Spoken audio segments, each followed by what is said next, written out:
Hello all. Now I am going to discuss a problem on root locus by adding one rule, that is angle of departure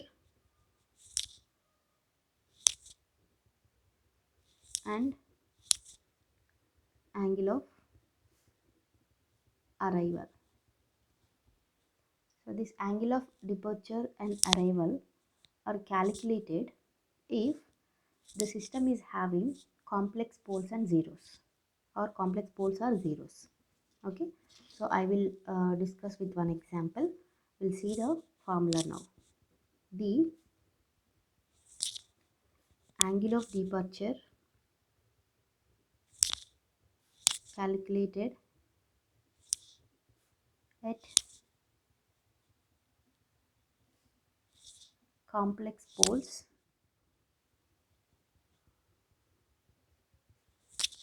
terminating at infinity, and the angle of arrival is calculated at complex zeros. The formulas are angle of departure is equal to 180 degrees plus pi, and angle of arrival is 180 degrees minus pi, where pi is equals to summation of pi z minus summation of pi p. So what is pi z, what is pi p, and how to calculate pi d and pi a, we'll see with one example. Okay,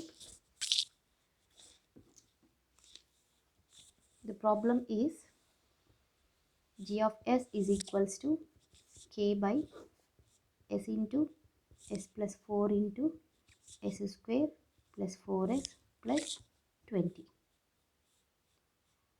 So here, what is the number of breakaway points in the root locus?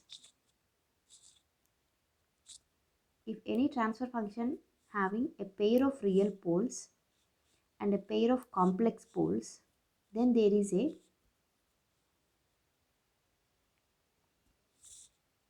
rule to calculate or to draw the root locus. That rule is nothing but angle of aperture, departure and angle of arrival.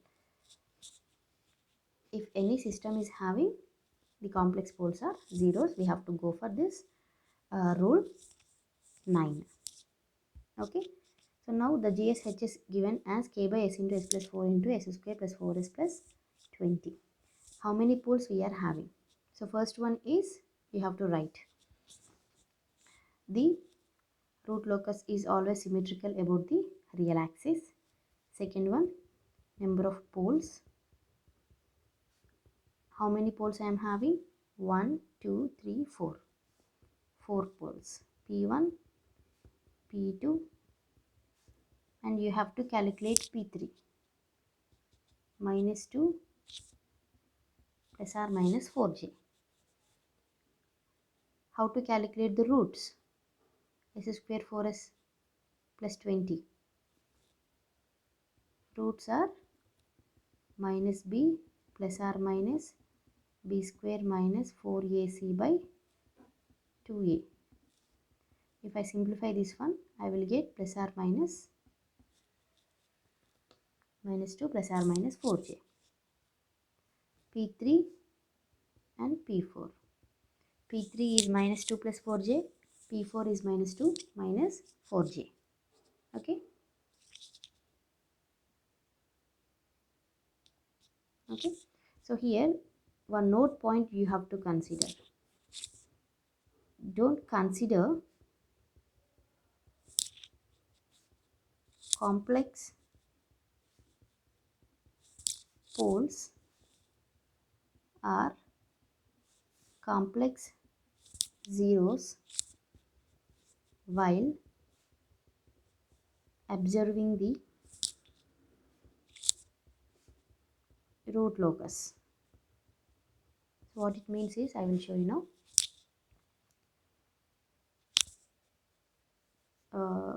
Poles 4 and number of zeros 0. So P minus Z is nothing but 4. You have to draw the diagram now. Okay, I am drawing very shortly because later we have to draw very neatly. Poles 0 minus 4, and another poles I am having complex poles. Complex poles are minus 2 plus 4j, minus 2 minus 4j, minus 2 plus 4j, minus 2 minus 4j. So like this we have to consider. So this is a pole and this is a pole.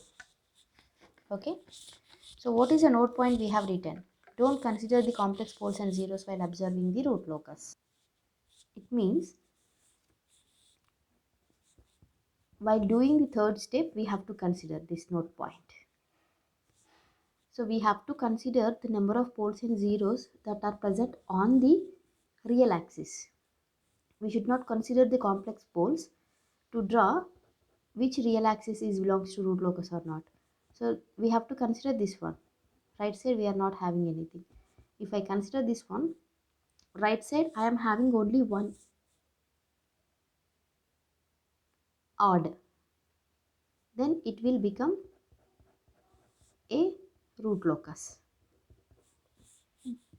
So while drawing this root locus, you should not consider the complex poles. Okay, if we consider also no problem, I think, because complex poles are always even. So for odd, okay, it will become a problem when if I consider this here 1 2 3 4. So it won't be a problem, I think. So okay, actually we have a node point like this. Don't consider the complex poles and zeros while observing the root locus. So if I consider a one polar 0 here, I'm having 2. So this is not under root locus. Only the root locus is this one. Okay. Now, completed. Third point. What is the fourth point? Calculation of angle of asymptotes. How many P minus Z value P minus Z is equal to 4? We are having 4. So we have to consider the Q values. 4 Q values you have to consider.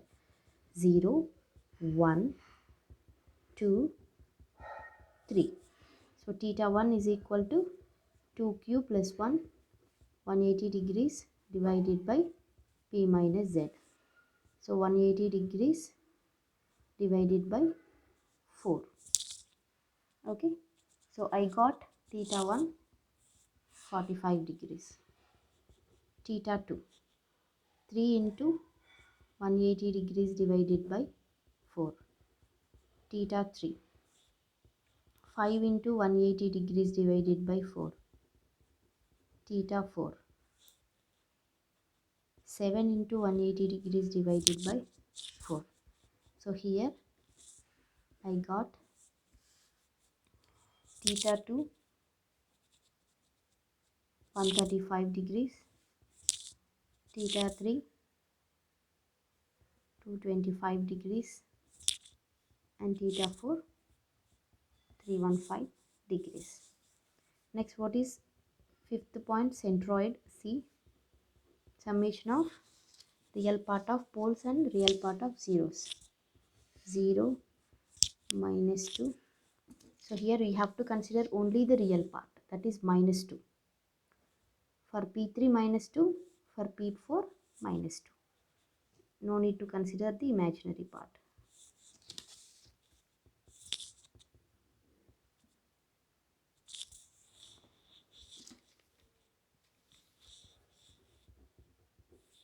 Zero minus 4 minus 2 minus 2, and I am not having any zeros by P minus Z 4. So it is minus 8 by 4 minus 2 is the centroid. Okay. Next we have to go for breakaway point. Okay, so to construct breakaway point, we have to consider first characteristic equation. I am directly considering the characteristic equation here.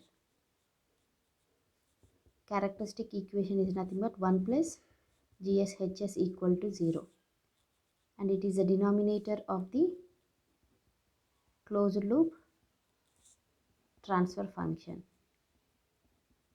Okay, so you have to substitute G of S given problem in this one, and what is the denominator you got here that make it equal to 0 will be the characteristic equation, and directly I am writing the characteristic equation.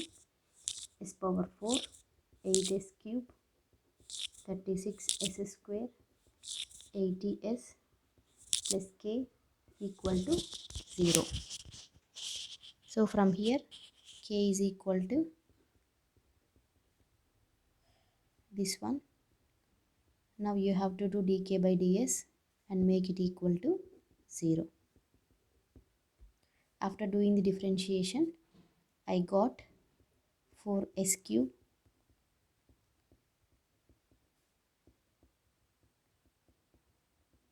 equal to 0. So as it is a order having 3, it will be having 3 roots. Okay, so directly I am writing the roots. I am not doing total derivation to find the roots. So what are the roots I am having? S1 minus 2, S2 minus 2 plus J 2.45, and S3 minus 2 minus J 2.45. So I am having 3 breakaway points. So we have to check whether these breakaway points are valid or not. Okay, so what is a method to check whether the given value or a point is valid breakaway point or not? Means you have to substitute S in k is equal to equation. In this equation you have to substitute S value here such that you have to get S positive, k positive. If you got k positive, then it is a valid breakaway point. Okay, but what about this complex roots? So to check whether these complex poles are valid breakaway point or not, what you have to do is, in the starting of the root locus we have discussed one um, method, that is angle condition and magnitude condition. Angle condition is used to check whether the point is lying on the root locus or not. If a point is lying on a root locus, means that is a valid point. You can use this here, angle condition, and always magnitude condition is used for to calculate the system gain k. So always breakaway points are lying in the root locus, right? So this point is lying on the root locus or not, we have to check by using angle condition. Okay, I'm not doing here, you please do. Substitute this S2 value in G of S here, S value, and find out the angle. You have to get odd multiples of 180 degrees. If you get odd multiples of 180 degrees, then it is valid breakaway point. So if I do like that, I will get odd multiples of 180 degrees for S2 and S3. What it means?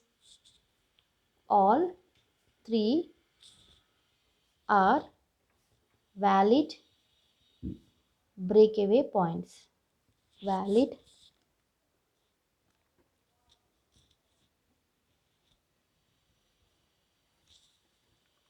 So now we have to go for next intersection of root locus with imaginary axis. For this we have to construct RH criteria. For this we need first of all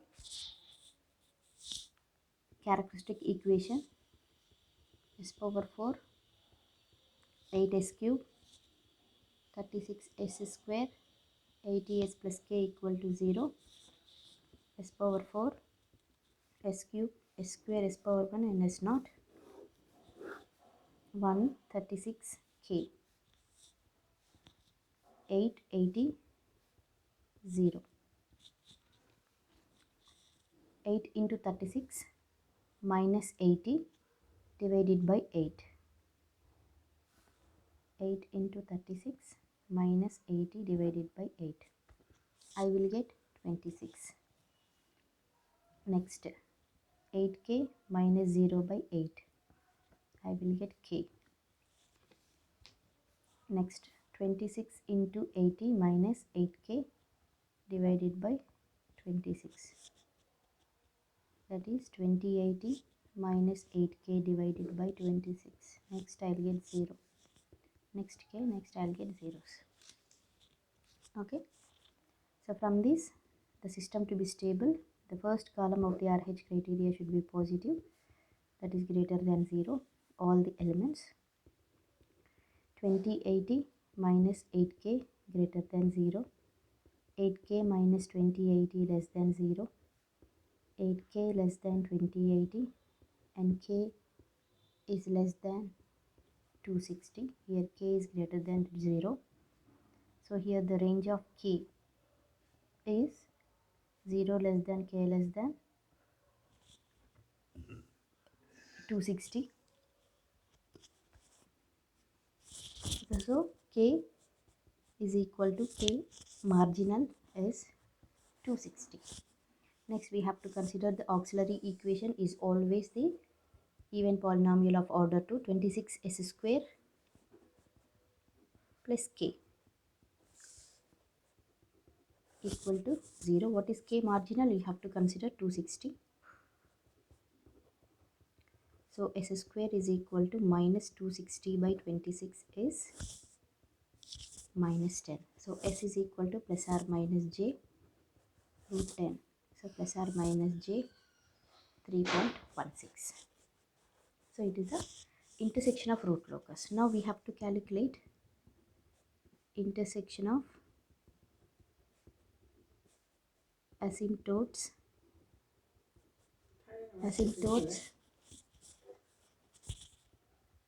with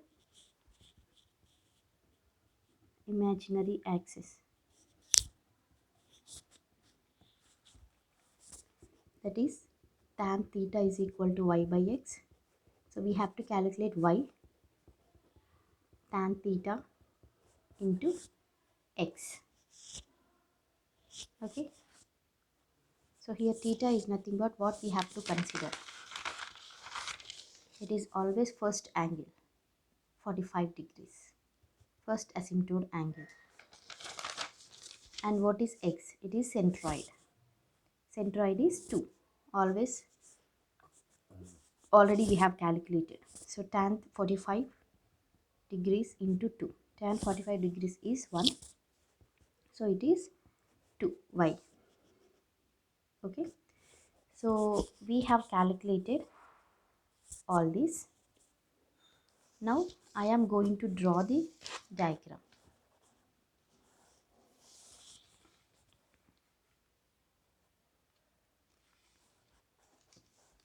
That is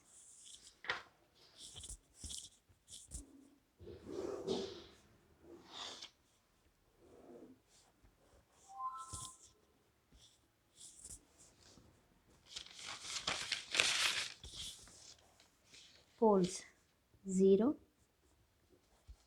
minus 4,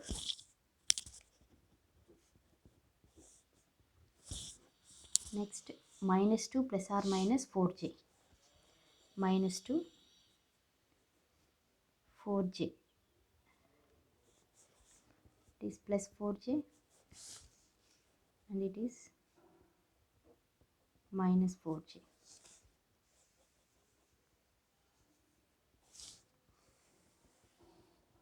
So these are nothing but complex poles. Next, we are not having any zeros. Next, centroid is minus 2. This is minus 2 centroid. Next, theta 1, 45 degrees, 135 degrees, 225 degrees, 315 degrees. Okay. So 45 is nothing but like this.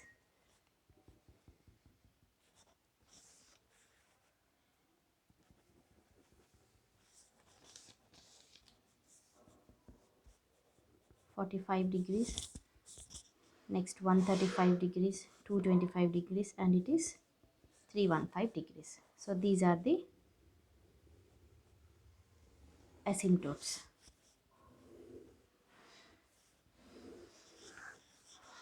Okay. Next,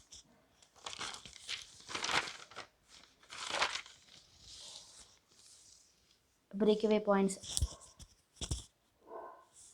So these are the two poles which are trying to reach and collide at a point. That point is known as real axis breakaway point (-2). So here it is this root locus is going to, these two poles are going to collide at (-2), and they will follow the asymptotes. Okay. Here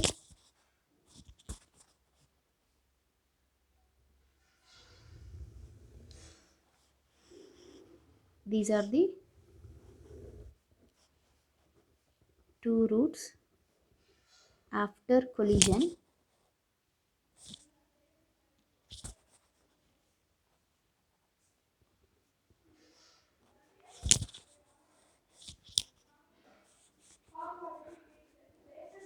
They will try to move towards here, and these roots will try to follow the asymptotes like this.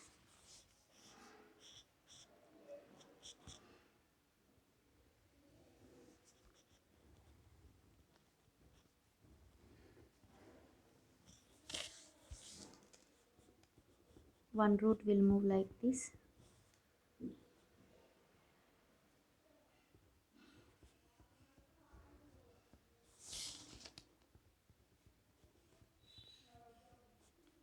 So this is the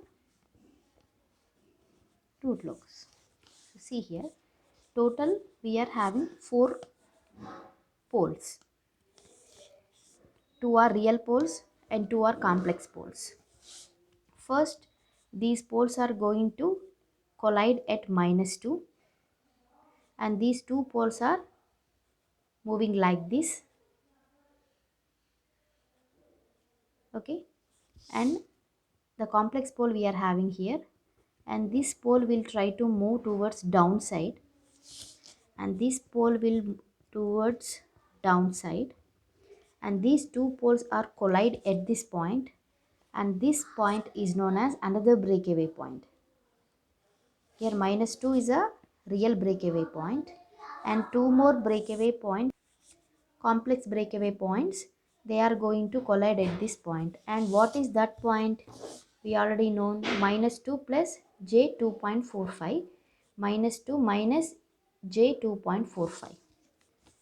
So here this is a (-2.45j), and this is plus 2.45j. Okay. So here what we have to concentrate is, first real poles will collide or complex poles will collide. We have to see, because here the distance is 2 only, and here the distance is 2, but here the distance is 2.4. This distance is more compared to this distance. So if the distance is less, collision will happen very fast. So first real poles will collide, later complex poles will collide. Okay, that's why we are having 3 breakaway points. So this is a diagram, and always the root locus will follow the asymptotes. And these 4 poles are going to terminate at infinity because we are not having any zeros.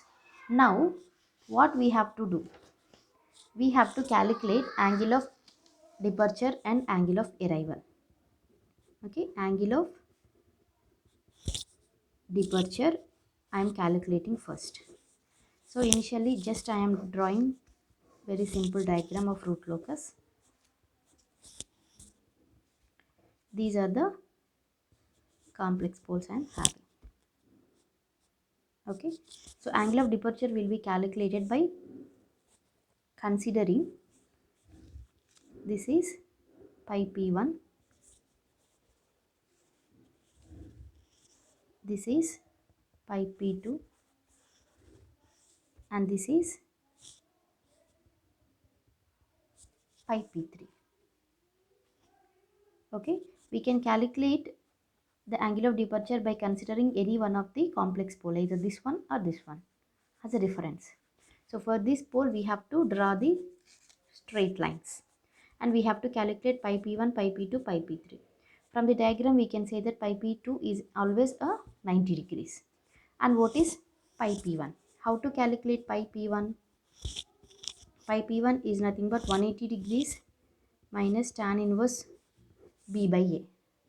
So how I am writing it is 180 degrees minus tan inverse y by a is nothing but, so this is actually 180 degrees minus I am doing this one. 180 degrees minus this one will give us the pi p1. And this angle can be calculated as adjacent by opposite by adjacent, this theta. Okay, this is theta here. This theta is nothing but this one. And this one is calculated as opposite by adjacent. Opposite distance, it is, what is the distance of this one? -2.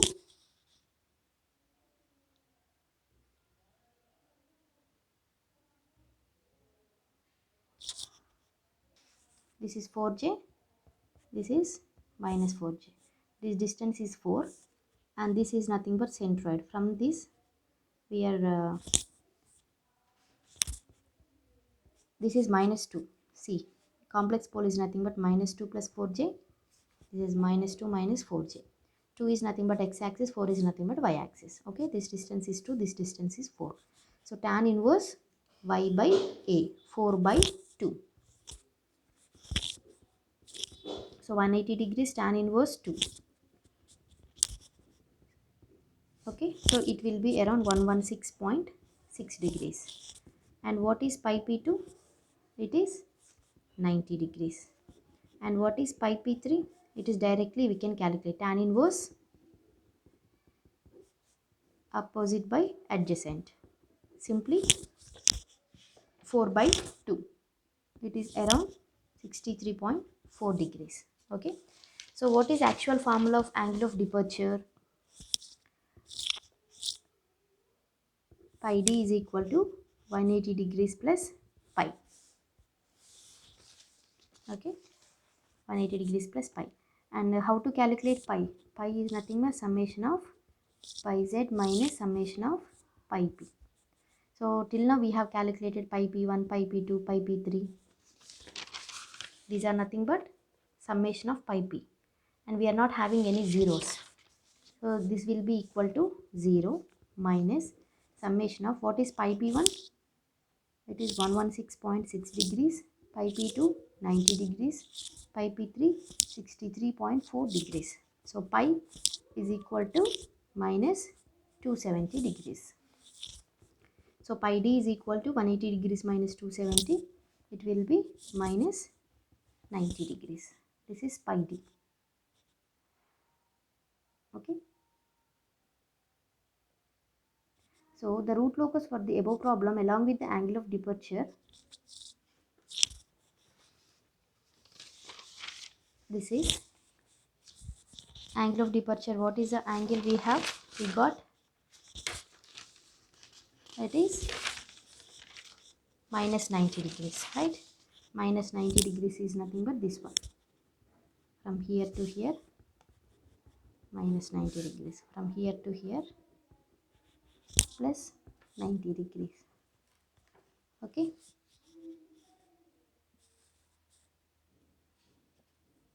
So already we know that angle of departure is calculated when complex poles are existing. For this problem only complex poles are there, that's why we have calculated up to angle of departure.